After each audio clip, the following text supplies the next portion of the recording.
ఊకే రాలేదు కదా బాబు. అందరం కూడా రోడ్ల మీద కూర్చున్నాం, ప్రజల దగ్గర పోయినాం. తెలంగాణ వస్తేనే మనకు న్యాయం జరుగుతుంది, ఉద్యోగాలు వస్తుంది, మన పదవులు ఆంధ్ర వాళ్ళు తీసేస్తున్నారు చెప్పడంతో ఈ ఉద్యమం కొనసాగింది. 1969లో మల్లికార్జున గౌడ్ గారు, అదేవిధంగా డాక్టర్ మర్రి చెన్నారెడ్డి గారు ఉద్యమం, మదన్ మోహన్ గారు ఉద్యమం, ఇవన్నీ జరిగినాయి కాబట్టే తెలంగాణ వచ్చింది. కేసీఆర్ సొంత కదేలే, सोनिया गांधी का नदी हम पावर में आएंगे तो तेलंगाना देंगे इच्छिंदी. నిజంగానే తెలంగాణ ఇవ్వకపోతే సోనియా గాంధీ ఇవ్వకపోతే ఏమైతుంటే నాంపల్లి దర్గా దగ్గర కూర్చొని అల్లాకే నాంపే దేదే బాబా దేదే బాబా. ఇవాళ నీ కొడుకులు మీరు ఏం మాట్లాడుతున్నారు?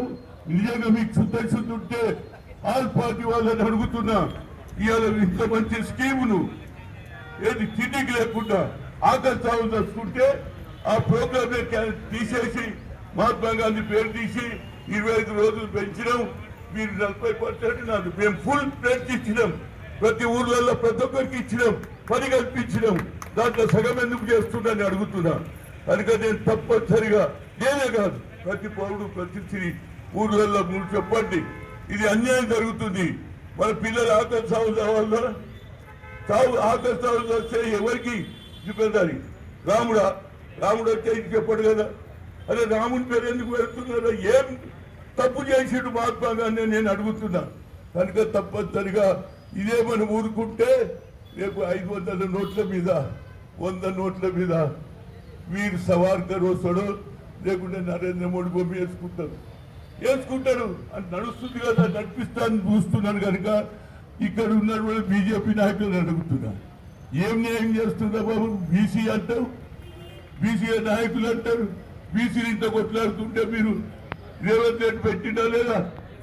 ఏది రాహుల్ గాంధీ మాట ఇది తప్పనిసరిగా న్యాయం చేస్తాని కేబినెట్ లో నిర్ణయం తీసుకొని, అదేవిధంగా అసెంబ్లీలో బిల్లు పెట్టి పాస్ అయితే ఇప్పుడు ప్రతి ఒక్కడు ఏమి బీజేపీ చేస్తుంటా బాబు, కొట్లాడలేదు లేదా? ఇదంతా న్యాయం గురించి కొట్లాడుతున్నారు. అదే నా కుటుంబమే పేద ప్రజల గురించి ఇందిరాగాంధీ మొదలు భూ సంస్కరణ అమలు చేసి దున్నే వాటికే భూమి. ఆ రోజులలో ఒక్కొక్క దొర దగ్గర 500 ఎకరాలు 1000 ఎకరాలు ఉంటే వాళ్ళ దగ్గర దున్నే వాడికే భూమి ఇచ్చింది, ఈ అసైన్ భూములు ఇచ్చింది. అది కూడా ఇవాళ అమ్ముకుంటున్నారు మీరు. కనుక ఇవన్నీ కూడా ఉన్నాయి. ఇది మొట్టమొదటి ప్రియారిటీ. ఏది మహాత్మా గాంధీ పేరు, మహాత్మా గాంధీ గ్రామీణ రోజ్గార్ యోజన యాక్ట్ ఎట్లా తీసేసి ఆ యాక్ట్ మానే వరకు మనం పోరాడాలి. ఇది ప్రతి జిల్లాలో కాదు, ప్రతి గ్రామంలో కూడా పెట్టాలని నేను వస్తాను. ఎందుకంటే ఇక మహాత్మా గాంధీకి అన్యాయం జరిగినాక నేను దాన్ని ఎవరు చూస్తారా బాబు? जिसका उसे लाठी उसका पैसा अన్నట్టు लाठी के खिलाफ लड़ना है. और महात्मा गांधी का रोजगार योजना ग्रामीण योजना आए तक सभी लोग लड़ना चाहिए. ये कार्यक्रम हर डिस्ट्रिक्ट में हमारे महेश कुमार गौड़ दिया, ऑल इंडिया प्रोग्राम दिए, मल्लिकार्जुन खड़गे, वेणुगोपाल, राहुल गांधी भी, सोनिया गांधी दिए ये प्रोग्राम.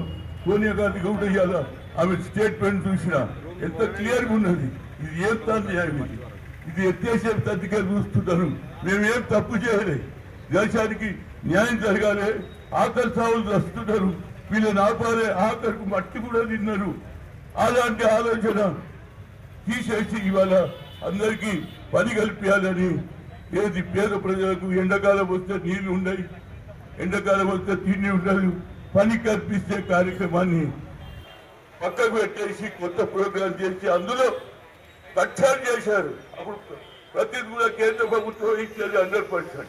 ఇప్పుడు అంటే 40% మనం పెట్టుకోవాలంటే 60% ఆయన పెట్టుకోవాలి. ఇది జరిగే పనిగా దీన్ని ఎత్తేయాలని ప్రయత్నం చేస్తున్నారు. కాబట్టి ఈ ప్రోగ్రాంను కంటిన్యూ చేసే వరకు మనం పోరాటం కొనసాగిద్దాం. గ్రామాలలో చర్చ జరగాలి. మా సర్పంచులకు, ఉప సర్పంచులకు, వార్డు మెంబర్లకు మంచి కార్యక్రమం వచ్చింది. మీరు గ్రామాలలో పెట్టండి, నేను కూడా వస్తాను. ఏ గ్రామంలో పెట్టి వస్తా, తప్పనిసరిగా గ్రామాలలో ప్రజలకు చెప్తాం. అన్యాయం జరుగుతాక మీకు ఇక లేదు, పని లేదు, తీసేస్తుందని చెప్తే వాళ్ళు కూడా యునైటెడ్ అవుతారు. అప్పుడు పెద్ద లొల్లి అవుతుంది. అప్పుడు దేశం మొత్తంలోనే ఏది అగ్గిలాగా, అరే మహాత్మా గాంధీ వ్యతిరేకంగా మా కడుపు కొడుతున్నారు, రాముని పేరు కొడుతున్నారు, వీళ్ళని తీసేయాలని ప్రజలలో వ్యతిరేకం వచ్చే వరకు మన పోరాటం కొనసాగిద్దాం. కొనసాగిద్దాం. జై కాంగ్రెస్, జై కాంగ్రెస్, జై మహాత్మా గాంధీ, జై మహాత్మా గాంధీ.